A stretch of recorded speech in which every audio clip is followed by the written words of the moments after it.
Sabe o que é isso, irmãos? É a prova do nosso amor pelo pastor Joésio. Eu só posso interpretar assim.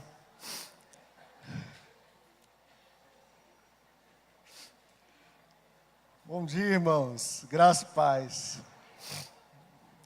Eu vou pedir ao pastor Joésio para assistir esse culto depois na internet. Ele vai gostar. Não sei se ele vai gostar de ter sido comparado a mim, né? Mas vai gostar de ter sido lembrado. Nós estamos no mês da família, nós estamos falando sobre família nos nossos cultos. E é necessário a gente revisitar a origem dessa instituição que é divina. A família é uma instituição divina. Não é à toa que, ao longo de tanto tempo, desde que gente é gente, desde que a gente é a gente, a família tem sido atacada. Mas ela tem resistido, assim como a igreja tem resistido. Isso significa que existe algo sobre essas instituições, tanto a família quanto a igreja, que extrapola a nossa força, que extrapola a nossa capacidade humana de manipular e de destruir. E é sobre essa instituição, a família, que eu gostaria de trazer para os irmãos essa manhã uma palavra. Revisitar como é que Deus, Ele sonhou a família. E num tempo em que nós estamos vivendo, onde tem surgido tantos ataques à família como Deus planejou, a família como Deus sonhou. Tantas ideias têm se levantado para atacar, afrontar aquilo que Deus tem pensado, aquilo que Deus havia sonhado na eternidade com a família. É necessário nós retornarmos e percebermos nas Escrituras onde é que nós nos assentamos, onde é que nós nos embasamos, onde é que nós estamos edificados para que nós possamos resistir nesse tempo. Para que nós possamos permanecer firmes nesse tempo. Para que nós possamos experimentar a vontade de Deus nesse tempo.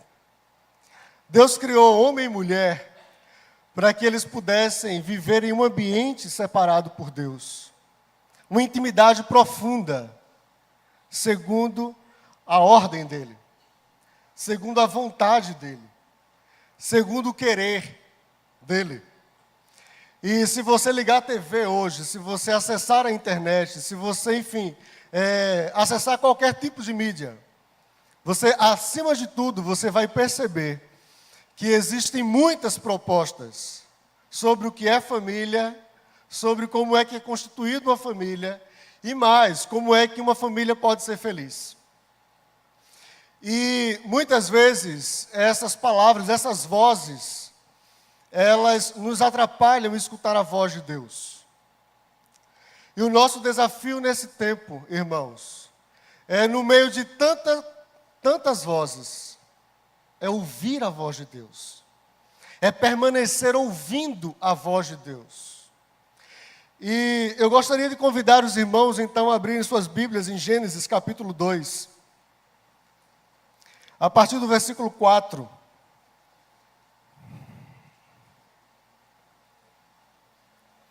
Gênesis 2, a partir do versículo 4, diz assim: Esta é a gênese dos céus e da terra quando foram criados, quando o Senhor Deus os criou.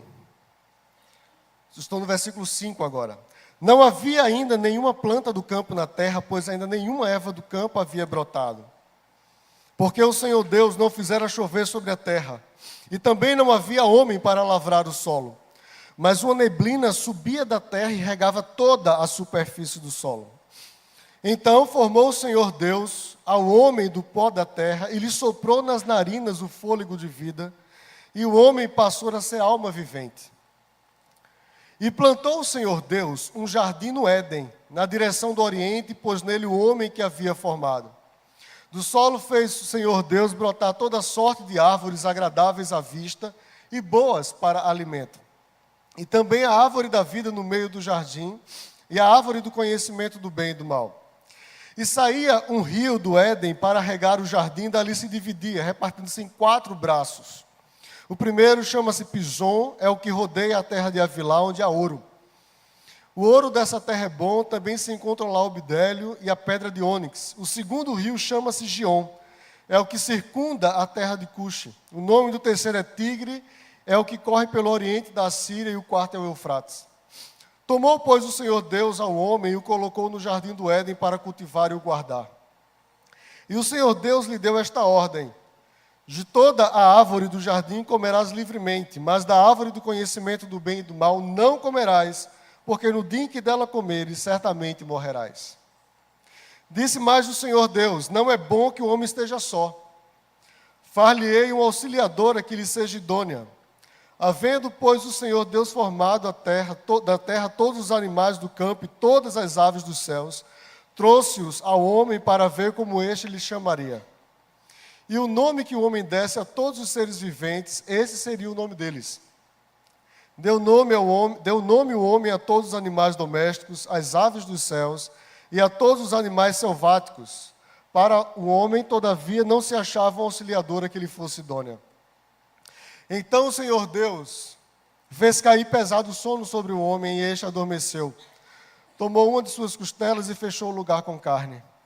E a costela que o Senhor Deus tomara do homem, transformou-a numa mulher, e lhe a trouxe, e disse o homem: esta afinal é osso dos meus ossos, e carne da minha carne, chamasse-a varoa, porque do varão foi tomada.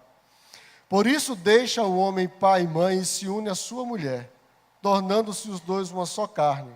Ora, um e outro estavam nus, homem e mulher, e não se envergonhavam.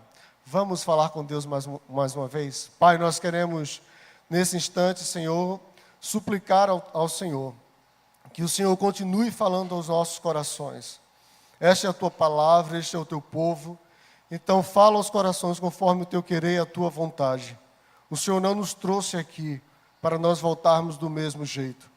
Então nos desafia com a Tua palavra, em nome de Jesus. Amém. E o tempo em que esse texto foi escrito, o momento em que esse texto foi escrito, não era uma época diferente da nossa. Aliás, era uma época de muitos desafios. Moisés precisa escrever esse texto porque ele precisa relembrar ao povo quem é o povo de Deus. O povo havia sido formado por Deus, havia passado muitos anos preso no Egito. Deus havia, com uma potente mão, a mão poderosa, liberto o povo do Egito. O povo caminhou pelo deserto durante um bom tempo. Muitos daqueles que não acreditavam que eles entrariam na terra que Deus havia prometido a eles, haviam se extinto. Estava ali agora Moisés com Josué e uma nova geração nas campinas de Moabe, diante da terra prometida, esperando a ordem de Deus para entrar nela. E diante dessa nova realidade, um povo novo, uma terra nova prometida, Deus precisa lembrar ao seu povo, aquele povo, quem ele era. Precisava lembrar aquele povo em que terra eles entrariam e por que eles estavam ali. Mas por que Deus precisa lembrar ao seu povo? Ao longo da caminhada no deserto, Moisés foi escrevendo esses 5 primeiros livros. E neste momento, Moisés precisa parar e reler tudo para aquelas pessoas. Porque a terra onde aquele povo entraria era uma terra que conhecia outros deuses. Era uma terra que tinha outras culturas. Era uma terra que tinha outras formas de pensar a família. Era uma terra onde as pessoas não amavam a Deus. Tinham dificuldade de reconhecer o verdadeiro Deus. E eles viviam como muitas pessoas vivem hoje. Distante de Deus, sem reconhecer a vontade de Deus para as suas vidas, sem reconhecer o próprio Deus. Então, pela ordem do Senhor, isso está lá em Deuteronômio capítulo 34, Moisés precisa parar aquele povo e dizer: olha, nós estaremos agora entrando na terra que o Senhor nos deu. Uma terra maravilhosa, que manda leite e mel. Mas antes de nós entrarmos, nós precisamos ter na consciência algo. Nós precisamos lembrar de algo. Nós precisamos lembrar de quem é o Senhor. Nós precisamos lembrar da sua ordem. Nós precisamos lembrar da sua vontade. Nós precisamos lembrar de onde é que nós viemos e para onde é que nós estamos indo. E esse é o contexto do texto em que nós estamos lendo, que nós acabamos de ler. Moisés precisa lembrar aquelas pessoas de onde é que elas vieram e por que elas precisariam continuar ouvindo ao Senhor. E lá em Deuteronômio, é muito clara a ordem de Deus quando diz assim, olha, cuidado com quem vocês andarão. Cuidado com quem vocês se ajuntarão. Porque a minha vontade, a minha palavra, precisa ser lembrada por vocês. Não precisa ser lembrada por vocês para que somente vocês sejam abençoados. Para que vocês comam do bom e do melhor. Para que vocês tenham vida longa. Não, não somente por isso. Mas, mais do que isso, e acima de todas as coisas, para que vocês vivam. Para que vocês permaneçam vivos. E essa ordem de Deus é fantástica. Porque aquelas pessoas, elas não obedeceram a Deus. Mas, aparentemente, elas continuaram vivas. E eu quero mostrar no texto, mostrar para você, que todas as vezes que nós não ouvimos a Deus, nós morremos. Todas as vezes que nós tentamos fazer do nosso jeito, inclusive pensar família, viver família, formar família do nosso jeito, a gente morre. No versículo 4 do texto que nós lemos, diz que esta é a gênese dos céus e da terra quando foram criados, quando o Senhor Deus os criou. Aí no texto nós percebemos o autor sagrado relembrando o capítulo 1. No capítulo 1 Deus vai formando o mundo. Deus cria céu e terra. Deus começa a encher essa terra de coisas. Deus cria coisas maravilhosas. A expressão no final do capítulo 1, início do capítulo 2 é fantástica. Diz que Deus foi criando e vendo que era bom. Mas no final diz que era muito bom. Deus olhou para tudo aquilo que Ele criou e viu que era muito bom. Você já pensou isso? Deus, quando dá uma ordem para criar as coisas, Deus não fica pensando em como pode ser feita. A palavra de Deus já cria algo que é muito bom. Muito, excelentemente bom. A partir do versículo 5... não havia ainda nenhuma planta no campo, na terra, pois ainda nenhuma erva do campo havia brotado. Nós percebemos que, quando nós avançamos nos versículos, até o versículo 6, nós vemos que o Senhor, Ele detalha um pouco mais a sua formação, a sua criação. Se no capítulo 1, e se você revisitar isso, você vai ler em casa com certeza, você percebe que ali no capítulo 1, Deus diz assim, olha, amigos, Deus estava em comunidade, o Pai, o Filho e o Espírito Santo, diz assim, vamos criar o homem, a nossa imagem e semelhança. E Deus os cria e os coloca no jardim.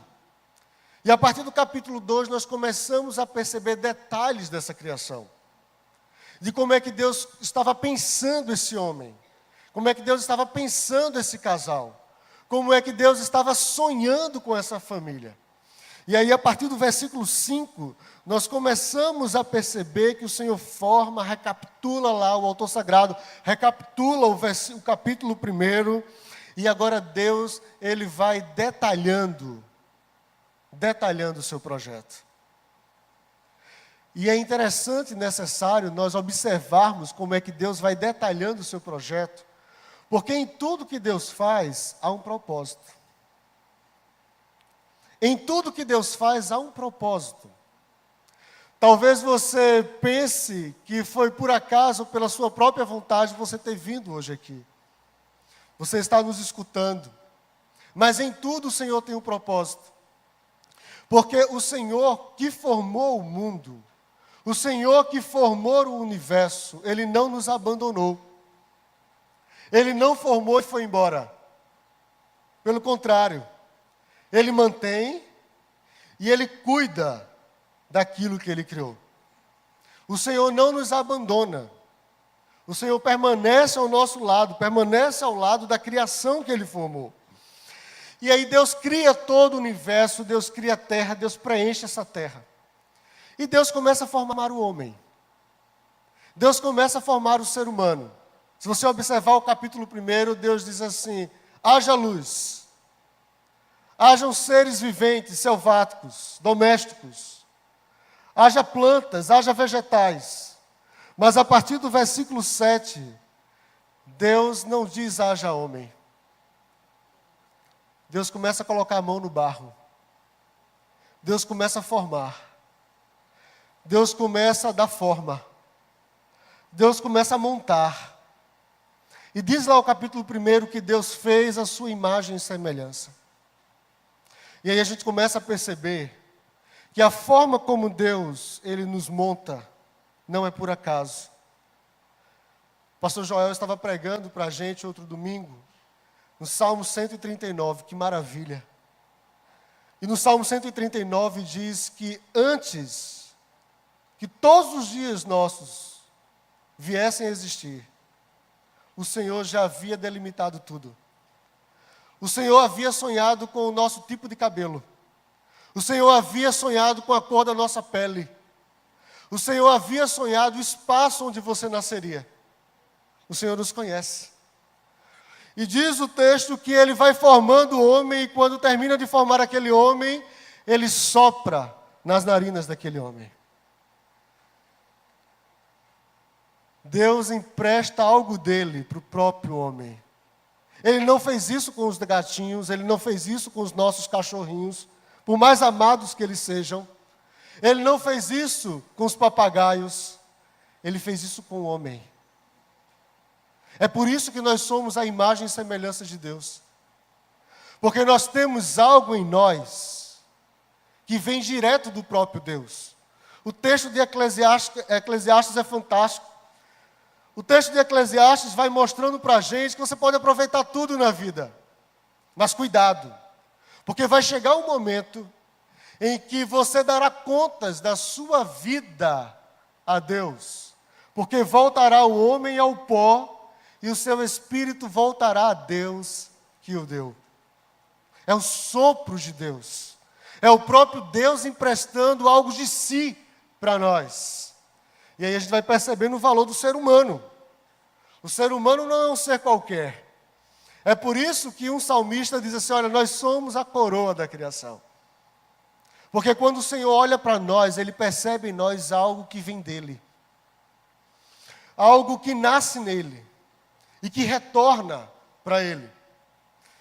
Formou o Senhor Deus ao homem do pó da terra, lhe soprou nas narinas o fôlego da vida, e o homem passou a ser alma vivente. E plantou o Senhor Deus um jardim no Éden, na direção do Oriente, e pôs nele o homem que havia formado. Olha que coisa maravilhosa. O Senhor não somente forma o ser humano, mas o Senhor, Ele dá vida ao ser humano. Ele empresta algo seu para o ser humano, mas permite criar um ambiente para que esse ser humano possa viver em paz. Para que esse ser humano possa ser nutrido. Para que esse ser humano possa desfrutar de uma harmonia com Ele. Interessante o nosso Deus. O nosso Deus não faz nada de uma hora para outra. O nosso Deus não faz nada apressado. O nosso Deus tem um tempo dele. Porque tudo que Ele faz não é somente bom, é muito bom. E o Senhor, depois de criar o homem, entrega a ele o jardim e diz assim: é aqui onde nós conviveremos. É aqui onde nós nos encontraremos. É aqui onde nós conversaremos. É aqui onde você vai poder abrir seu coração. Olha, se você tem dificuldade para abrir seu coração, é muito provavelmente você esteja precisando de um jardim assim. Muito provavelmente você esteja precisando de um espaço assim, na presença de Deus. O texto vai avançando. Deus forma o homem, permite um espaço onde ele pudesse se encontrar com o homem.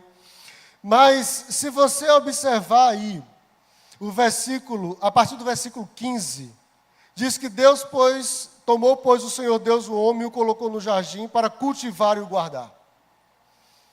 E o Senhor lhe deu esta ordem: de toda árvore do jardim comerás livremente, mas de toda da árvore do conhecimento do bem e do mal não comerás, porque no dia em que dela comeres, certamente morrerás. Isso sinaliza algo para a gente, de que o Senhor, Ele nos ama, de que o Senhor nos forma, nos conhece, de que o Senhor, Ele nos provê, de que o Senhor quer se aproximar, que Ele se aproxima da gente, mas de que o Senhor também estabelece responsabilidades e limites para a gente. E é aqui, irmãos, que a gente começa o nosso drama com o tempo em que a gente vive. Porque o Senhor disse assim: você vai se relacionar com isso que eu criei, com tudo isso que eu criei, de uma forma responsável. Cria o homem, o coloca no jardim para lavrar, mas também para guardar. Não é para depredar. E se você observar a nossa relação com a natureza hoje, é uma relação de depredação. Cada vez mais o coração humano destrói. Cada vez mais o coração humano, ele alavanca os tratores e não deixa absolutamente nada daquilo que Deus criou. E aí por isso que alguns dos nossos amigos precisam se organizar e começar a gritar, por exemplo, preserve a Amazônia. Há um texto fantástico em Romanos, que diz que toda a natureza geme, esperando a revelação dos filhos de Deus. Sabe o que é isso?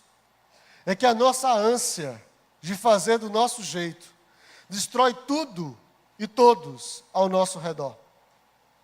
E agora eu queria convidar você a ficar pensando em sua família, o espaço onde você convive, todas as vezes em que a gente tenta fazer do nosso jeito, todos os momentos em que a gente busca resolver do nosso jeito, do nosso conhecimento, da nossa sabedoria, com a nossa estratégia, porque nós temos limites. Nós não podemos ser tudo aquilo que nós achamos que podemos ser. Existe um limite nas nossas vontades, existe um limite no nosso corpo, existe um limite. E o Senhor deixa muito claro isso. E como eu estava dizendo antes, é aqui que começa o nosso drama. Porque nós estamos na sociedade do desejo. Nós estamos na sociedade que impera a vontade individual. Nós estamos em um momento da nossa civilização que se parece muito com o momento de Sodoma e Gomorra. Porque os desejos estão desenfreados.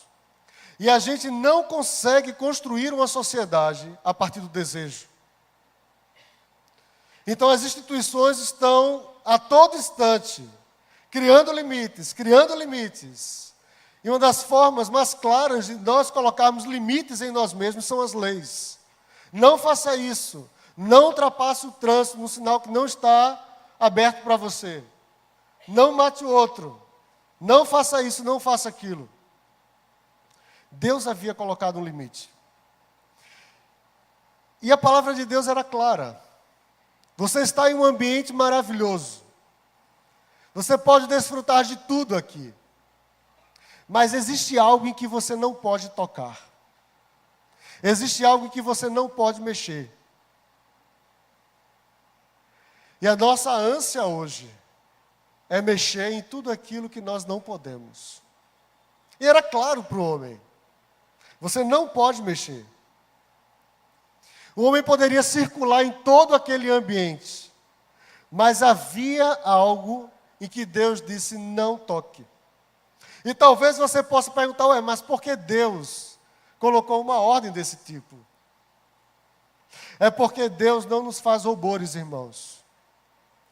Deus nos fez, para Deus decidir nos fazer seres humanos, Ele decidiu nos criar livres. Porque Deus não busca adoradores inveterados. Deus busca adoradores que reconhecem o seu amor. Deus não busca mentecaptos. Deus busca amigos. Deus busca pessoas para se relacionar com Ele. E é por isso que Deus deixou livre aquelas pessoas ali no jardim. E é por isso que o Senhor o tempo todo está fazendo um convite a gente. E é por isso que o tempo todo o Senhor está dizendo, olha, eu tenho uma proposta. Você quer vir até mim? Você quer ouvir a minha voz? Você quer se aliar a mim? E todas as vezes que a gente se alia a Deus, é a forma de nós permanecermos vivos. É a forma de nós permanecermos existindo com qualidade.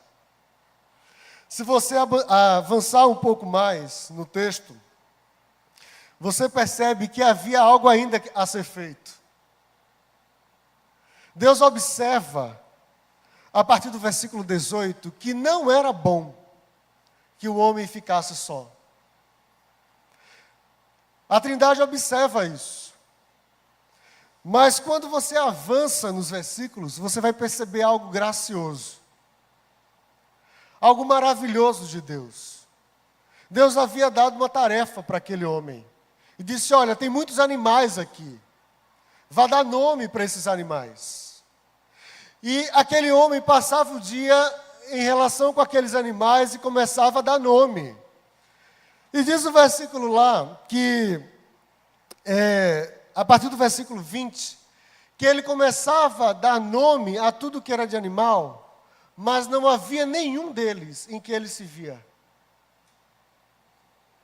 Deus graciosamente vai permitindo com que o homem perceba que está faltando algo para ele. Deus não impõe, mas Deus não anula a nossa inteligência. Deus não precisa anular você para fazer a vontade dEle. Deus não precisa anular a sua vontade para alinhar a sua vontade a dEle. Pelo contrário, Ele vai aos poucos, gradativamente, lhe mostrando que a vontade dEle é boa, perfeita e agradável. E aí o Senhor permite com que aquele homem ande. E aí aquele homem volta com uma conclusão. E eu fico imaginando, aquele homem volta ali para o local do encontro com o pai. E o Senhor, e aí, como é que foi seu dia? Ah, foi ótimo, foi maravilhoso, mas estou aqui encasquetado com algo.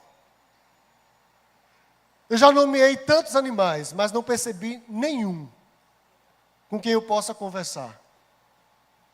Eu não percebi nenhum com quem eu possa ser empático. Com quem eu possa sentar e dizer, olha, eu queria que você me escutasse porque está difícil. E aí o Senhor, entendendo a necessidade daquele homem, o Senhor faz aquele homem cair num sono pesado e forma a mulher do homem. O Senhor forma a mulher do homem. E existe um propósito nisso. Porque de tudo que havia sido criado, e tudo que o Senhor havia criado era muito bom. Nada do que havia sido criado, a não ser o homem, tinha imagem e semelhança de Deus. E o Senhor precisava de alguém para acompanhar aquele homem que fosse a imagem e semelhança dele também. Que também partilhasse do fôlego da vida. Que partilhasse do projeto, do sonho de Deus. E o Senhor forma então aquela mulher e dá àquele homem. E o Senhor faz o primeiro casamento. E Ele diz, está aqui, ó. E a expressão daquele homem é maravilhosa, porque ele olha para ela e diz assim, nossa, ela não é como os outros, mas ela é carne da minha carne, é osso dos meus ossos. O texto diz, por isso deixa o homem pai e mãe e se une à sua mulher, tornando-se os dois uma só carne. Não eram projetos separados, era um só projeto. Era só uma intenção. Era assim que o Senhor sonhou. Ora, e um e outro homem e sua mulher estavam nus e não se envergonhavam. E aí o Senhor percebe que tudo que ele havia formado era muito bom. A expressão que o autor sagrado usa para falar de uma intimidade profunda entre eles era exatamente essa. Eles estavam nus e não se davam conta de que estavam nus. Uma comunhão profunda, uma intimidade transparente. Não eram dois, era uma só carne. Era um só projeto, era um só caminho, era um só sonho. Foi assim que o Senhor sonhou. E se você avançar no texto, você vai perceber que nós estragamos muita coisa. Aliás, nós estragamos tudo. Mas o Senhor não sonhou assim. Diz o texto que o Senhor, lá no capítulo 1, que depois que Ele cria aquele casal, Ele os abençoa. E dá uma ordem para eles: sejam fecundos, multipliquem a terra. E aqui continua o nosso grande drama. Porque todas as vezes que a gente tenta fazer do nosso jeito uma família, o texto sagrado diz que se não for segundo a vontade do Senhor, o Senhor não abençoa. E é por isso, irmãos, que existem tantas famílias se desfazendo. O índice de divórcio é altíssimo, mesmo entre os cristãos. E isso é uma tristeza para a gente, porque esse não é o projeto do Senhor. O projeto do Senhor é para que a gente seja um só, para que fosse uma só carne. E é óbvio que nós passamos dificuldades na vida, que o contexto em que nós estamos hoje não é mais do jardim, é fora do jardim. Mas o Senhor também pensou nisso. O Senhor sabia disso. E eu queria novamente convidar você a pensar no seu contexto familiar, na sua casa, em como você enxerga a sua casa. Porque muitas vezes, os irmãos sabem, eu trabalho aqui na igreja com adolescentes, e uma das coisas mais tristes que eu percebo é quando eu encontro um adolescente que quer passar o dia na rua para não voltar para casa. Porque a sua casa não é um jardim. Não é um lugar onde as pessoas convivem de uma forma harmônica. E o Senhor havia pensado em tudo. Absolutamente tudo. Eu queria convidar você para ver como é que o Senhor pensa na gente. Eu havia citado o Salmo 139. Mas antes do Salmo 139 ser escrito, e antes de o Senhor fundar tudo, o Senhor tinha o seu projeto. Abra sua Bíblia em 1 Pedro, capítulo 1, a partir do versículo 17. Ora, se invocais como Pai aquele que sem acepção de pessoas julga segundo as obras de cada um, portai-vos com temor durante o tempo da vossa peregrinação, sabendo que não foi mediante coisas corruptíveis, como prata ou ouro que fostes resgatados do vosso fútil procedimento, que vossos pais vos legaram, mas pelo precioso sangue como de cordeiro sem defeito e sem mácula, o sangue de Cristo, conhecido com efeito antes da fundação do mundo, antes do Gênesis 1, antes do Gênesis 2, porém manifestado no fim dos tempos, por amor de vós, que por meio dele tendes fé em Deus, o qual o ressuscitou dentre os mortos e lhe deu glória, de sorte que a vossa fé e esperança estejam em Deus. Esse texto é maravilhoso, e eu queria citar rapidamente porque ele é maravilhoso. Primeiro porque hoje as famílias elas estão destruídas por um único motivo. Porque elas não consideram aquilo que Deus diz. E como eu falei no início, o nosso desafio hoje é manter os nossos ouvidos permanecendo ouvindo a voz de Deus. E quando Deus disse, vá até aqui, é para ir até aqui. E quando Deus diz assim, faça assim, faça assim. Ué, mas você poderia dizer, nossa, mas que Deus arrogante, que Deus autoritário, que Deus impositivo. Não é verdade. É porque a vontade de Deus revela o caráter de Deus. A vontade de Deus revela o caráter de Deus. E o caráter de Deus fala de sua bondade. Por isso que Romanos 12, versículo 2, diz que nós precisamos, sim, transformar a nossa mente, nos alinhar a Deus, para que a gente possa experimentar a sua boa, perfeita vontade. Quando Deus decide fazer, quando Deus dá uma ordem, pode acreditar, é o melhor que nós podemos ter. Porque se existe alguém que entende do que é o melhor para a gente, é o próprio Deus que nos formou. Como é que um vaso pode dizer para o seu oleiro, por que você me formou dessa forma? Por que você não me fez xícara ao invés de ser jarro? E você percebe o nosso drama? Porque eu tinha falado para você que hoje nós estamos na era do desejo. Hoje o que faz as pessoas muitas vezes tomarem seus posicionamentos é aquilo que elas sentem. É aquilo que elas experimentam.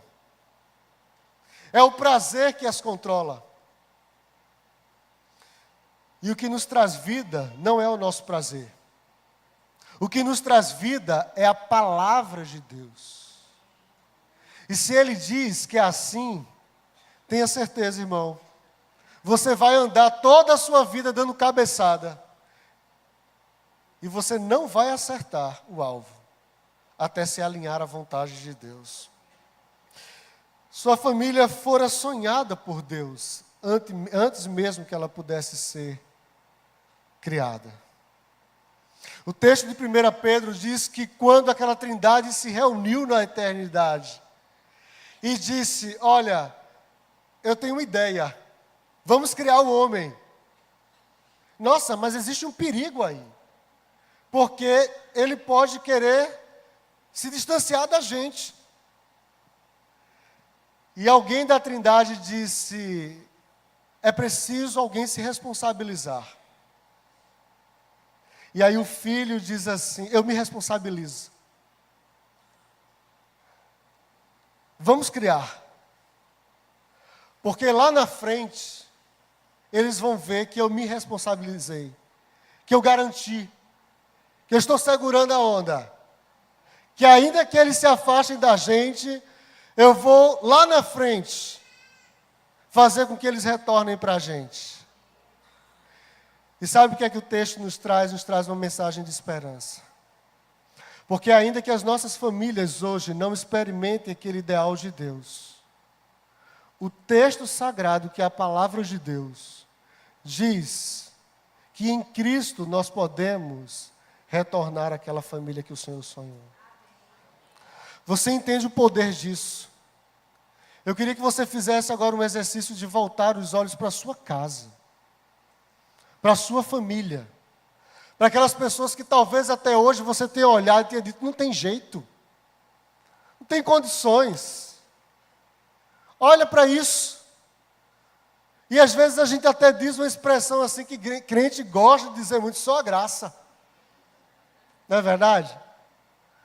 Mas irmãos, quando o Senhor decide criar aquele casal, Ele dispensa graça, para que independentemente das nossas escolhas, independentemente dos caminhos que as nossas famílias tenham tomado, nós pudéssemos em Cristo retornar para Ele. E que nós pudéssemos desfrutar daquele lugar, onde a gente senta no final da tarde e diz, olá Senhor, que bom ouvir a Tua voz. As famílias que desfrutam de uma relação de intimidade com Deus são aquelas famílias que andam segundo o padrão de Deus. Há um texto maravilhoso que nos lembra que nós precisamos voltar para o ideal de Deus. Porque nós estamos aqui hoje, irmãos, porque um dia Cristo morreu por nós. Aquele Cristo que lá na eternidade disse, eu me responsabilizo. E que o texto de Pedro nos afirma que ele garantiu o seu sangue com efeito. Isso quer dizer que o sacrifício foi feito antes do Gênesis 1. O sacrifício de Jesus Cristo não foi feito no ano 30 depois de Cristo. Jesus Cristo não vem como uma última opção de Deus, como um remendo divino para que a gente pudesse ter um retorno para Deus. O sacrifício de Cristo vem antes que nós pudéssemos estar aqui nessa manhã. Você imagina um negócio como esse? O Senhor sonhou conosco. É por isso que Deus não dá ponto sem nó. É por isso que tudo que o Senhor faz tem um sentido. É por isso que quando Ele disse assim, façamos o homem a nossa imagem e semelhança, Ele disse, a gente vai fazer algo muito bom. E ainda que Ele, sendo livre, não permaneça junto da gente, nós vamos criar um ambiente para Ele. E para a família dEle viver, segundo nossa vontade, o nosso querer. O nosso desafio hoje não é ter uma família legal, não é ter filhos encaminhados na vida, mas é nós criarmos um ambiente para que os nossos cônjuges, para que essas crianças que estavam aqui recebendo oração, elas possam entender que o que vale a pena na vida é ouvir a voz de Deus, é permanecer ouvindo a voz de Deus. E se Deus disse que não é para tocar, não é para tocar. E se Deus disse que é para marchar, vamos marchar. E se Deus disse que é para amar, vamos amar. E se Deus disse que é para fazer, vamos fazer. Porque se Deus disse que é assim, Ele se responsabiliza. Aliás, Ele já se responsabilizou antes da fundação do mundo. Então o texto de Gênesis 2, ele nos afirma algo magnífico. Ele nos diz que Deus forma homem e mulher e os coloca em um ambiente para que eles vivam uma intimidade profunda. Uma intimidade profunda, não segundo o seu querer, não segundo como eles acham que deve ser o relacionamento, mas segundo a ordem de Deus, segundo a vontade de Deus. E eu espero, irmãos, que nós saiamos daqui nessa manhã, sabendo que quando você sair daqui, que você estiver diante de tantas vozes como sua família tem que ser, como você tem que formar sua família, como você tem que se relacionar em família, você, acima de tudo, considere aquilo que Deus projetou para você, aquilo que Deus sonhou para você, aquilo que Deus pensou com todo amor, com toda graça, antes de formar os céus e a terra. E diz o Salmo 139, que antes de formar tudo, absolutamente tudo, Ele já conhecia os nossos nomes, Ele já conhecia as nossas histórias, Ele já conhecia as nossas dores, Ele já conhecia as nossas feridas, mas Ele providenciou um retorno para Ele, um retorno para o modelo dEle, um retorno para a vontade dEle, um retorno para o jardim. E eu gosto, quando a gente canta aqui na nossa comunidade, que o Senhor sonha com jardim. Família jardim, cidades jardim, porque esse foi o sonho de Deus. Não há como viver se não for o sonho de Deus. Aliás, não há como ter vida fora dos sonhos de Deus. Não permita que você, que sua casa, que sua família permaneça mortos, porque só há vida no projeto de Deus. Eu não sei como é que você chegou aqui nessa manhã, mas eu sei que o Senhor falou tanto ao meu coração.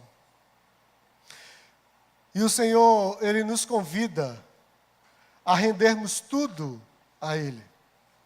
E talvez tenha uma coisa que a gente precisa render ao Senhor todos os dias. Sejam aqueles projetos que ficaram no fundo do baú.